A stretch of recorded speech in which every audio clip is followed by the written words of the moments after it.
Well, boy howdy, Pizza Party peeps. Since 2025 was such a huge year for indie titles, we gotta keep the oven hot because indie devs just keep on cooking. Welcome back to Indie Slice, where game devs one and all get a slice of the pie.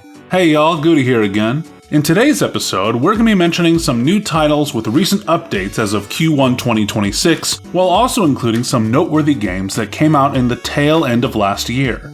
I'm personally very excited for this episode because I'm just so floored with how unique the variety and styles hit with today's features. Also, your patience will be much appreciated, especially Editor Losty, because in the time of working on this episode, many of these games have dropped new announcements or updates, and I've had to comb over editing this script several times. For instance, Mina the Hollower, which we talked about in the previous episode, has now been slated for a spring release, so for my part I'm hyped as hell, and I hope it sells well. Nevertheless, we've got a lot of games to talk about today, so I'll stop whetting your appetites, and we'll get right to cutting a slice. Mio: Memories in Orbit. A Metroidvania released this past January with art style and environment so beautiful that I had to take it for a spin myself. After a few hours of playtime, I wanted to share my experience alongside the game's premise. You awaken on an installation called the Vessel, a massive spaceship lost to time, overgrown with alien plant life and overrun with rogue robots. You are Mio, a small android who awakens in this labyrinth, and you're tasked with bringing the installation back online and discovering its secrets. You explore different zones, fight strong guardians, and grow stronger as you acquire tools, weapons, and mods to uncover the vessel's dark history. Everything from the intro segment into the game world was captivating. From the outset, Mio gets you adjusted to your double jump, your combo attack, and not long into the game, you'll acquire your first mobility skill to get you swinging and whipping at aerial nodes to get to previously out-of-reach areas. The game also rewards players who go out of their way to explore, not just with upgrades, but some very welcome navigating shortcuts. You don't start with a lot of health, so you need to strategize carefully with the basic enemies. But bosses? Ooh boy, the bosses put every skill you've learned so far to the test. They're challenging, but nothing you couldn't handle after a few attempts. The first two bosses I encountered took me a few tries, but after I learned their telegraphs and planned a good strategy, they weren't too much trouble. Mio starts off with what feels like a lot of modifier points, but then when you see how much some mods cost, you'll start to get a feel for how you'll want to plan customization. Sort of a mix between Nier and Hollow Knight. Art design is beautiful. One of my favorite early game events is a point where you fall unconscious, but then when you come back online, the environment reappears simply as a sketch. After which, the more you come into consciousness, the more that sketch fills into a completed colored space. The soundtrack was mesmerizing. There are lots of ambient synthesizer sounds that blend together and actually get kind of funky during boss fights and enemy rushes. But when the choirs kick in, you know you're in deep. One interesting observation I had was when you transition between zones, the soundtrack between the two areas actually blend together until the new melody takes over in the new zone you've entered.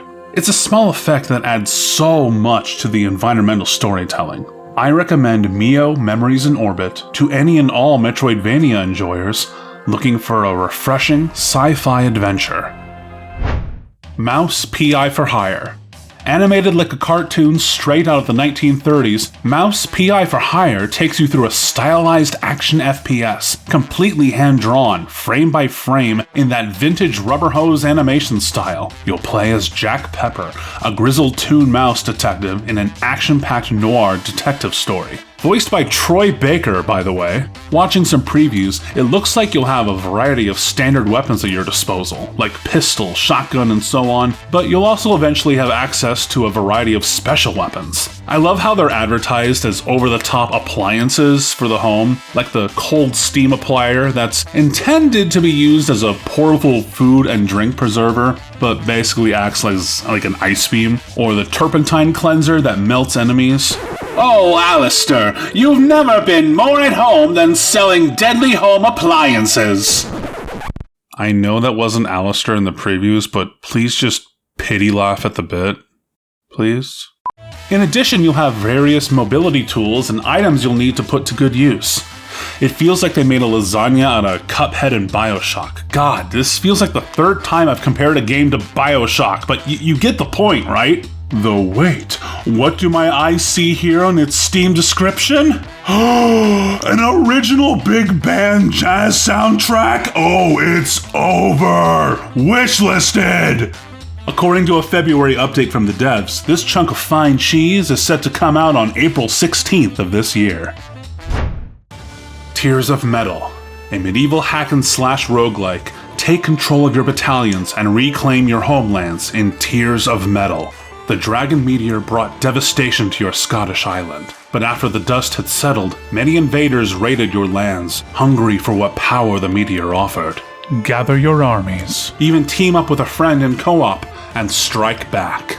This game's title doesn't lie, this looks totally metal. I've had tons of stupid fun in years past playing Warriors-like games, be they in the form of Dynasty or Hyrule Warriors or otherwise, but in roguelike form and in this style, Tears of Metal looks like it has a lot to offer. From the previews alone, the OST has the high-octane rock feel you'd expect from a Warrior-style hack-and-slash, but you don't have to just take my word on observations alone. One of our channel fan friends, Bowtie, had a chance to try the demo and can indeed confirm this is a game that Warriors-like fans would enjoy. He's also an internet funny guy at ManyVentMan on TikTok, if you fancy that platform. The comic cel-shaded art style does so much to convey the gritty nature of battles, further enhanced by top-notch soundtrack and voice work. In terms of gameplay, you'll need to put emphasis on all aspects of your battalion as you progress. Your soldiers aren't just dime a dozen grunts. It'll be important that they are all empowered just as much as what hero character you choose. Recruiting and upgrading your battalions with new skills, combos, and buffs all play into each other. You won't always be able to rely on your hero's combo attacks to win the day against the hordes of threats at your doorstep. The Tears of Metal demo is available to play now, and according to their Steam page, you can take on the true fight coming later in 2026. And special thanks to Bowtie for their input. Cairn. There's always one game that I swear I cannot. Cairn. What does it cost to achieve a dream? What will you sacrifice? Your perilous descent in Cairn puts that ambition to the ultimate test. You play as professional climber Ava on her ascent to reach the top of Mount Kami, a summit which no climber before has ever reached. During your journey, you'll meet other companions left on the ground at lower peaks, some of whom gave up on their own ascents. Controls for climbing mechanics are simple, yet adhere to realism. You'll need to place your hands and feet properly while also maintaining balance and posture, or you'll certainly fall. Manage your inventory, make sure you have plenty of food, water, and medicine, but also climbing tools like pythons, finger tape, and chalk. Find more resources during your exploration, and press onward. The tools you acquire and the history you learn of the mountain will all pave your way forward in this breathtaking journey. If that weren't enough, Cairn was made possible by an all-star indie team, with art and story by comic creator Matthew Bablé, brought to life by the makers of Fury and Haven, and sound design by the team from Limbo and Inside. If this piques your interest, Cairn came out back in January of this year. Happy climbing and enjoy the view. Just don't fall too hard for it. Angeline Era. A vast world awaiting exploration, Angeline Era is a 3D action-adventure that came out at the tail end of 2025. Journey across the land of Era to unlock the secrets of the Angel's mothership, blocked off by a powerful storm. You'll travel through mountains, ruins, towns, and more while battling fierce foes and bosses. This game feels like top-down Zelda games meet the Mana games, from my perspective at least. Though among the things that caught my eye was something the Steam page described as bump/combat, where you walk into enemies to use your attacks. The animation has a very cute style that complements the action-packed battles seen in the trailer. It almost reminds me a little bit of old 3D Bomberman games on 64. It looks very promising, and as a classic Zelda enjoyer, I might have to give this one a try. Angeline Era came out back in December of 2025, and there's a demo available if you fancy a frolic. Prison of Husks.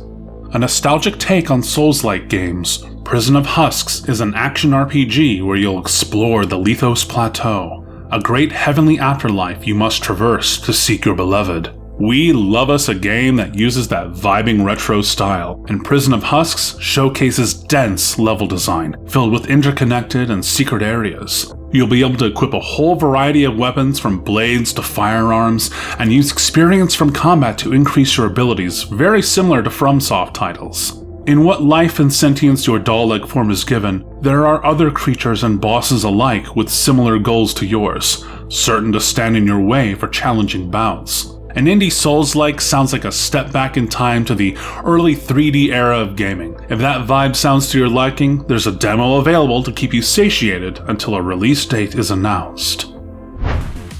Rig Riot. Mech enthusiasts, pull up. Rig Riot emulates classic third-person mech shooter action, a true love letter to Armored Core fans. Depart on various missions and battle enemies that get more difficult as you progress with greater upgrades and mods as rewards. Rig Riot incorporates roguelike elements to its gameplay, giving you incentive to get stronger on each run. There are a wide variety of enemies to take on, but you will likewise have a full assortment of customizable mechs to build, from heavy mechs outfitted with ballistics and guns, or a light craft sporting variable sword weaponry.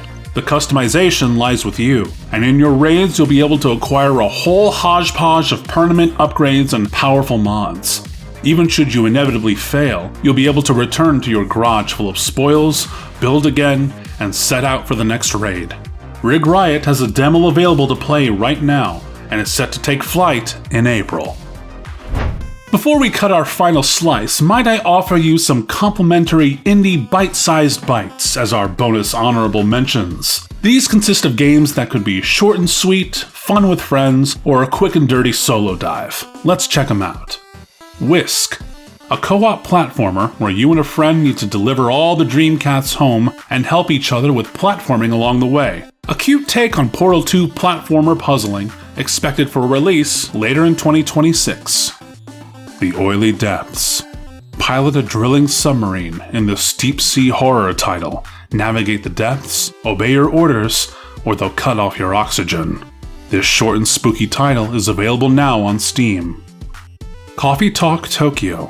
For those looking for a visual novel with cozy vibes, in the newest release in the Coffee Talk series, a new cafe opens in Coffee Talk Tokyo. With plenty of interesting conversations among the many people and yokai to meet, you'll be able to pour yourself a hot cup on May 21st. Project KILLDANCE. A tactical action game with a noir twist, Project KILLDANCE sees you making careful observation as you coordinate and choreograph each killing stroke, solving each puzzle from room to room. This game is available now for free on Steam. P.O.N. A stealth co-op found footage horror coming soon to early access as of this recording. Quietly complete tasks for your crime syndicate, while something or someone is stalking after you. If it isn't Batman, you'll wish it was. And now for our final main slice for the day. Parasite Mutant. Alright, we had to save this one for last because Losty and I love the OG Parasite Eve. But you know what else we love? When an indie studio tells us, nah, we'll do it ourselves. In what looks like a beautiful homage to the PlayStation classic, you play as a psionic agent named Nova, sent to investigate an abandoned city island where you'll face off against all kinds of horrifying abominations. Much like its inspiration, Parasite Mutant is a survival horror that meets an active time battle system akin to those popularized in the late 90s. The difference being it's an active time chain system, wherein you decide how many actions you queue up when your turn gauge is ready, or if you need to spend that time dodging enemy attacks. It's all in the timing, choosing when it's best to attack the enemy or use an item or ability for an advantage. You'll also be able to modify and enhance equipment so you can maximize your combat potential. Something else I adore about this love letter of a game is they've even added both retro and CRT filters to capture that 90s vibe. I know it's not the first game to do this, but God do I appreciate that attention to detail. If that's not enough, there's also a new Game Plus planned. So if there's another equivalent to the Chrysler building to take on, I guess Lost and I will have no choice but to tackle it again. Right, Lost? No. Just no, Guti. No. I don't want to torture myself, Guti. No. Yeah, I thought so. the demo for Parasite Mutant, released back at the start of this year. So to all of you fans of survival horror and RPGs, do not miss out on this gem. Rest assured, we won't. Whew! Today's episode was a doozy, but consider that a testament to how rapidly the indie industry is growing. The industry? I could use a little workshopping. 2025 was huge for the indie scene, and it feels like the kitchens are rip-roaring hot as ever with all sorts of bangers in the works for 2026 and beyond. Thanks for watching Indie Slice. As always, let us know down below if there are any games you're hyped for, be they from today's showcase or anything else coming out this year that we could slide onto our menu. Remember to like and subscribe for more sweaty gamer content, and I'll catch you in the next video. Ciao for now, party people.